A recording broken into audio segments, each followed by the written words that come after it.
विश्राळी नाका परिसरात चोरट्यांनी चक्क विजेचं मीटरच नेलं। घरातून चोरी झाल्यावर मौल्यवान दागिने, अंगणातील वाहने चोरी गेल्याचं आपण नेहमीच ऐकलं असेल। मात्र गुरुवारी म्हणजे 27 डिसेंबरच्या मध्यरात्री चोरट्यांनी अनोखी चोरी केल्याने सर्वांनाच आश्चर्य वाटतंय। ही चोरी म्हणजे मौल्यवान दागिने किंवा वाहनांची नाही, तर महावितरणद्वारे लावलेल्या 20 मीटरची चोरी आहे।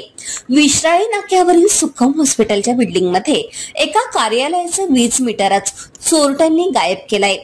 पनवेलमध्ये विश्राळी नाका भागात जजदानवाला कॉम्प्लेक्समध्ये अनेक अशासकीय कार्यालये आणि दवाखाने आहेत। या कॉम्प्लेक्सच्या जिन्यात सर्वांचं 20 मीटर एकाच बोर्डवर लावण्यात आलंय। MSEB वाल्यांना रीडिंग घेणं सोयीचं व्हावं म्हणून सर्व मीटर एकाच ठिकाणी आहेत।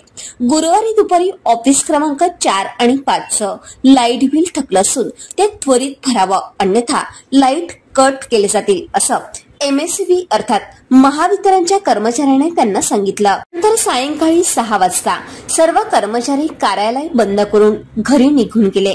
शुक्रवारी सकाळी कार्यालयात आल्यानंतर लाईट नसल्याचं त्यांच्या लक्षात आलं।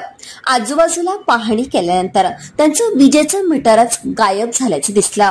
या संदर्भात बिल भरलं नाही तर मीटर काढून नेलं का अशी विचारणा त्यांनी MSEBला केली।